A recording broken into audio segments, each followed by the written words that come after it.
تلاش میں نکلا کہ میں اپنے قافلے والوں کو حاجیوں کو پانی پلاؤں، لیکن جیسے ہی وہ ایک چشمے کے قریب پہنچا اور وہ اپنی مشکیزے میں پانی بھر رہا تھا، اس کو اس پانی کے اندر ایک عکس نظر آیا کہ بڑا حسین و جمیل عکس تھا، بڑا خوبصورت سا عکس تھا۔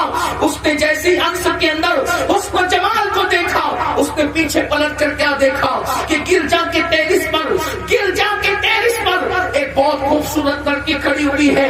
جیسے اس محدث کی آنکھیں اس لڑکی سے چار ہو گئی، اللہ اکبر، جیسے اس کے حسن پر اس کی نظر پڑی کہ اس کو دل دے بیٹھا، اور جیسے اس کو دل دے بیٹھا، اللہ اکبر، اس لڑکی کے ساتھ اس محدث نے جب اپنی آنکھیں چار کی دل دے بیٹھا تو وہ جاتا ہے اور جا کر کے گرجا کے دروازے پہ دستک دیتا ہے۔ جیسے گرجا کا دروازہ کھلتا ہے، وہ راہب باہر آتا ہے، وقت کا محدث کہتا ہے یہ لڑکی جو ٹیرس پہ کھڑی اس سے آپ کا رشتہ کیا ہے؟ اس شخص نے کہا یہ میری بیٹی ہے، اکلوتی بیٹی ہے۔ کہا کہ اس لڑکی کے ساتھ آپ میرا نکاح کر سکتے ہیں؟ اس راہب نے کہا مگر آپ تو مسلمان ہیں اور میں اپنی بیٹی کا نکاح آپ کے ساتھ کیسے کروں؟ یہ قطعاً نہیں ہو سکتا۔ ابھی وہ کچھ کہنا ہی چاہتا تھا محدث، ایسے کے اندر اس راہب نے کہا مگر ایک راستہ ہے، وہ راستہ یہ ہے کہ میں نے قسم اٹھا رکھی ہے کہ ایک لوتی بیٹی کی شادی میں وہیں پہ کروں گا جہاں میری بیٹی کی مرضی ہوگی، وہ جہاں چاہے میں اس کی شادی کر دوں گا۔ میں اس سے پہلے پوچھ تو لوں، مسلمان کے ساتھ اپنی بیٹی کو نہیں بیاہوں گا، لیکن اس سے پوچھ لیتا ہوں اگر وہ چاہے تو تمہارا کام ہو سکتا ہے۔ علامہ ابن الجوزی فرماتے ہیں کہ جس وقت وہ راہی اندر کو گیا، محدث نے اپنے کان دروازے پر لگا دیے، اور جب دروازے پر کان لگا دیے پھر ہوا کیا ہے کہ بیٹی سے وہ راہی باتیں کرنے لگا۔ بیٹی ایک مسلمان محدث آیا ہے، بغداد کا بہت بڑا محدث ہے اور وہ تیرا ہاتھ مانگتا ہے۔ اس لڑکی نے کہا ایک مسلمان کے ساتھ میری شادی کیسے ہو سکتی ہے، مگر میں پہلے اس کو دیکھ تو لوں۔ لڑکی نے دیکھا اور دیکھنے کے بعد کہا کہ اس کے ساتھ میری شادی تو نہیں ہو سکتی، لیکن اس شرط پر کہ اگر یہ عیسائیت کو قبول کر لے، دین محمدی کو چھوڑ دے، اس کے ساتھ میری شادی ہو سکتی ہے۔ اللہ اکبر، ابھی اس لڑکی کے جملے مکمل نہ ہوئے تھے، اس شخص نے فوراً کہہ دیا تم دونوں گواہ ہو جاؤ کہ معاذ اللہ دین محمدی کو چھوڑ دیا اور عیسائیت کو قبول کر لیا۔ اس شخص نے یہ کہہ کر گویا کہ ارتداد کو قبول کر لیا، اب اس کا ایمان گویا کہ چلا گیا۔ میرے آقا صلی اللہ علیہ وسلم کے دیوانوں، آپ اندازہ تو کریں یہ کتنا بڑا امتحان ہے، یہ اللہ کی کتنی بڑی خفیہ تدبیر ہے۔ اللہ اکبر، ہم کہے لگا رہے ہیں لیکن ہمیں ایمان میں خاتمے کی کوئی فکر نہیں، قبر کی تاریخ اور تنگوادی کی کوئی فکر نہیں۔ میرے آقا صلی اللہ علیہ وسلم کے دیوانوں، ہم لوگوں کے ایمان پر تو بہت بحث کرتے ہیں، لیکن کیا کبھی ہم نے اپنے ایمان کا بھی احتساب کیا ہے؟ میرے آقا صلی اللہ علیہ وسلم کے دیوانوں، اس شخص نے اتنے بڑے محدث نے کر دیا کہ دین محمدی چھوڑ دیا اور عیسائیت کو قبول کر لیا۔ دوسرا جملہ اس لڑکی نے کہا تو مسافر ہے، تیرے پاس کچھ موجود نہیں ہے تو میرا مہر کیسے تو ادا کرے گا؟ تیرے پاس تو کچھ ہے نہیں۔ اللہ اکبر، اس شخص سے کہا کہ میرا مہر اس طرح ادا ہوگا کہ 1 سال تک کے تجھے ہمارے خنزیر چلانا پڑیں گے، تجھے ہمارے سوگن چلانا پڑیں گے۔ اس نے اپنا عصا اٹھایا اور کہا کہ میں اس کے لیے تیار ہوں۔ علامہ حضرت امام ابو بکر شبلی فرماتے ہیں کہ اللہ جس عصا سے وہ ٹیک لگا کر کے جمعہ کا خطبہ دیتا تھا، اسی عصا سے وہ سور چلانے لگ گیا۔ جس عصا کا ٹیک لگا کر وہ حدیث کا درس دیتا تھا، اسی سے وہ سور چلانا شروع کیا۔ عیدین کا خطبہ جس عصا سے ٹیک لگا کر کے دیتا تھا، اس سے وہ سور چلانے لگ گیا۔ میرے پیارے آقا صلی اللہ علیہ وسلم کے دیوانوں، ذرا توجہ تو کریں۔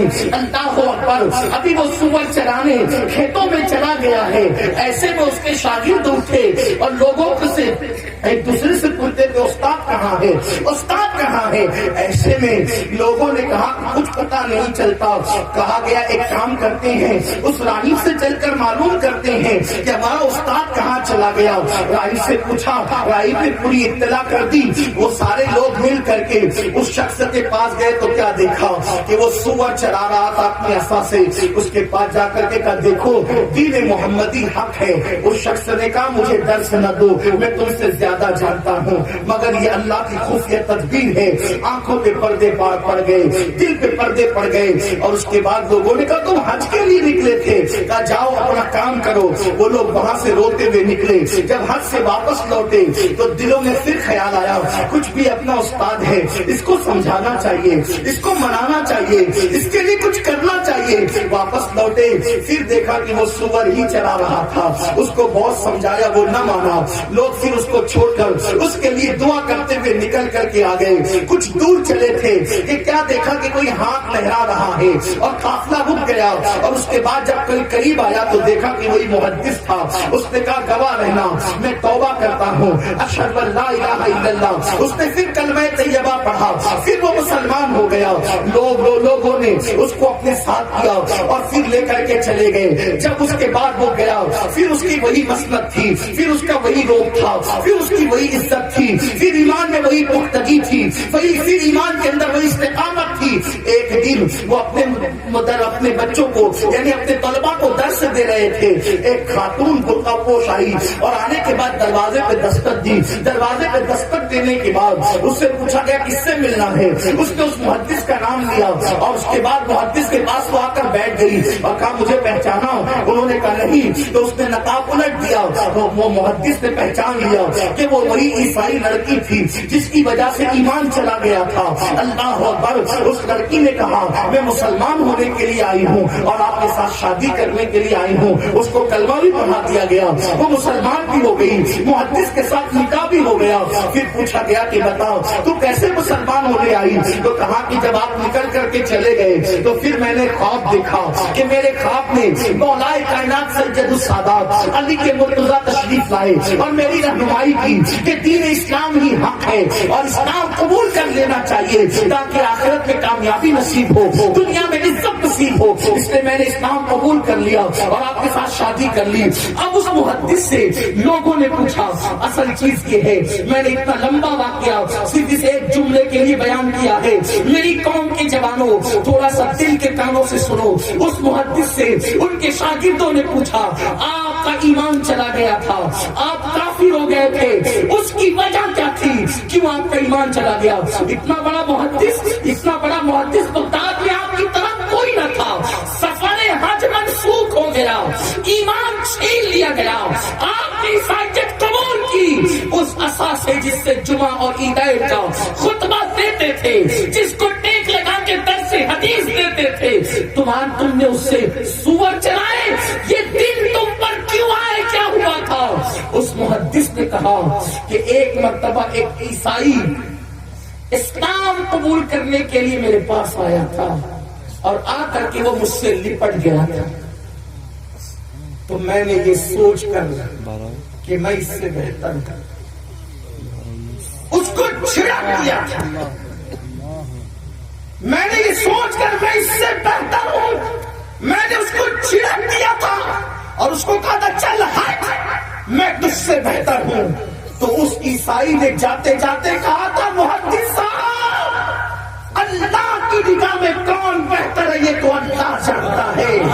اور وہ کلمہ پڑھ کے پھر مسلمان ہوا. وہ محدث کہتے وہ تو پھر خانقاہ میں مصروف عبادت ہو گیا اس ایک جملے کی وجہ سے کہ میں تجھ سے بہتر ہوں. میں نے ایک شخص کا, اس کا جو توبہ کرنے اور کلمہ پڑھنے آیا تھا, اس شخص کا میں نے دل دکھایا تھا.